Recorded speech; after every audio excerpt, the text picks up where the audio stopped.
welcome to another episode of VHS Studios. Today we are going to discuss about the Canon EOS R5.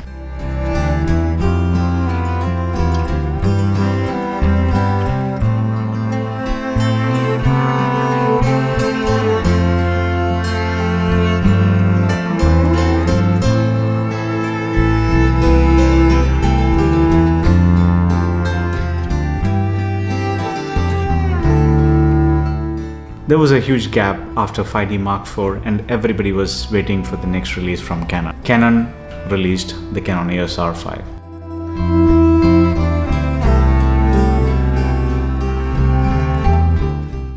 The initial response of the camera was pretty good, but all of a sudden there were reports coming from the filmmakers talking about the heating issues, and the competition was celebrating it.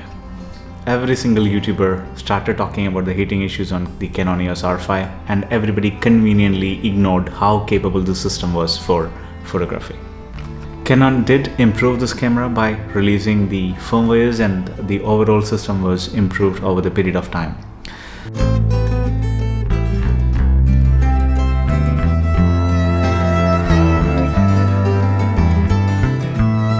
I have been very fortunate to use this camera in my photography adventure, and I can proudly say that this is one of the best camera systems that I have used for wildlife. The performance of the camera in low light and extreme weather conditions was mind-blowing. The Canon autofocus system on the R5 was capable of identifying the subjects even at higher ISO, while the competition simply couldn't do it.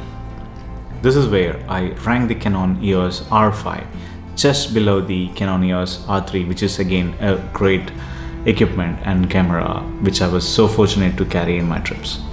I never had heating incidents in my wildlife photography adventure. All my videos that you see in this video is shot at 4K 30 fps. There are a few things that I really liked about this device. One is the ergonomics. It feels so premium and very convenient, especially the custom buttons, the size of the camera, and it gives that very premium feel to carry and use them on the field.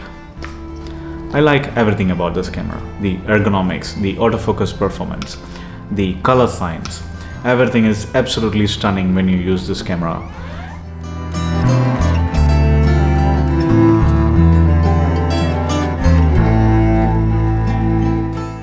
Canon did improve this camera by releasing multiple firmwares, and it definitely helped me in getting some amazing photos and videos. All the footage that you see in this video is captured with the Canon EOS R5 and a wide range of RF lens.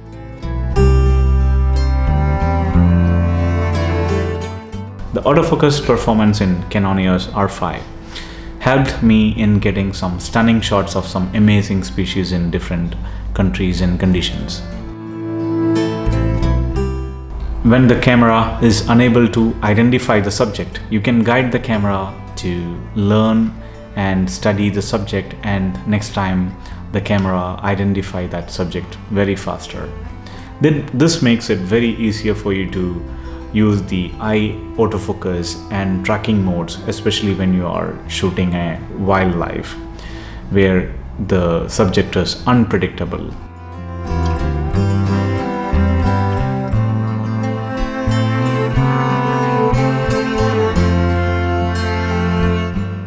The tracking mode and other focus modes really helps you to choose different methods to work, where you can use different methodologies to capture these wildlife.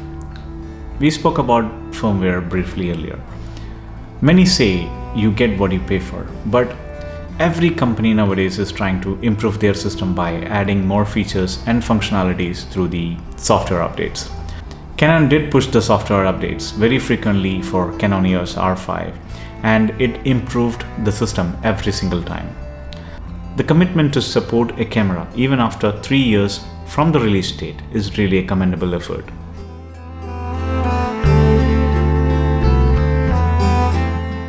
Let's talk about the file size. Canon files are very easy to handle. I use the compressed RAW in Canon EOS R5, and it really helps me to organize my files easier. I have tried compressed and uncompressed RAW formats, and I haven't really seen a significant changes or difference in the compressed format when it is compared with the uncompressed. In the end, I have decided to stick with the uncompressed RAW file, which makes it very easier to organize your file, as the file sizes are very smaller compared to the uncompressed one. The file size vary from 18 to 35 MB, and which is extremely helpful when you're on the field. That helps you to shoot more images on your memory card and organize them in your storage. Every field trip comes with tons of images, and storing them is always a challenge. Canon did address this part very nicely by reducing the overall file size of the images. The Canon EOS R5 camera supports the CFX Plus Type B cards. The Type B cards makes a huge difference when you shoot at 20 fps and action sports photography.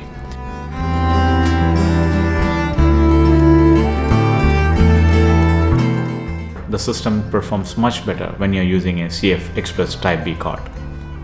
I have even noticed a significant performance improvement when I am using the CFX Plus Type B card compared to the HD cards.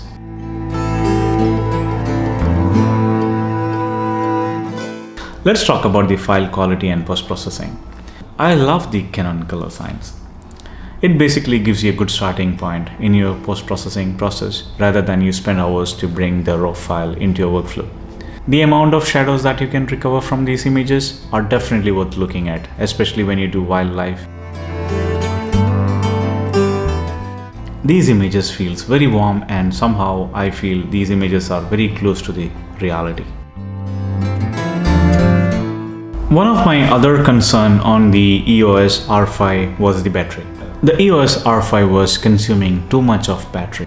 I was getting less shots in a battery. I was able to fix this issue by adding a battery grip. The performance of the battery is also different when you use a battery grip with this device.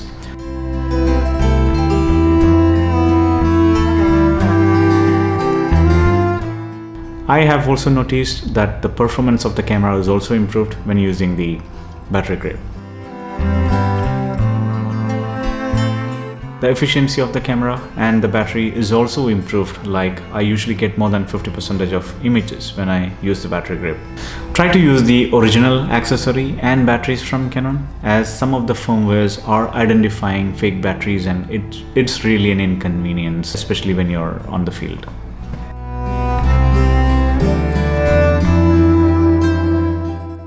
I have used a wide range of lens with the Canon EOS R5, both EF and RF. I never felt any significant differences, especially when you're using different mounts. You can't really say the difference between EF and RF unless you're shooting some real fast action.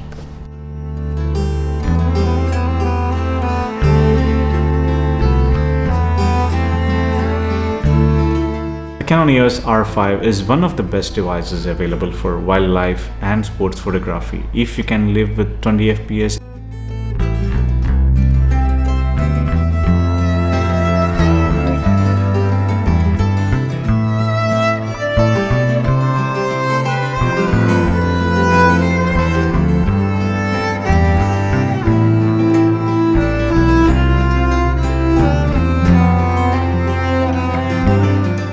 The current pricing of the EOS R5 is priced at a very affordable price range, and you can pair this device with any of your EF or RF devices.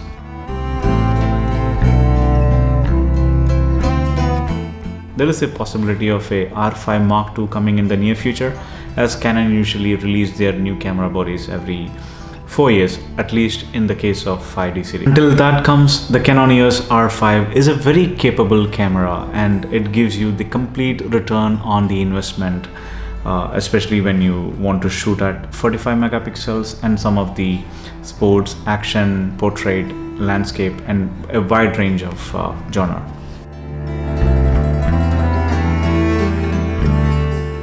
If you haven't tried a EOS R5 yet, I would highly recommend you to try one. At least try to take a device on loan or rent and try them. If you already have one, I really hope this video helped you to learn more about the system. I hope you have learned a thing or two from today's video. If you have watched until now and if you like similar content, we would appreciate a subscription from you. Thank you for watching and see you in the next one.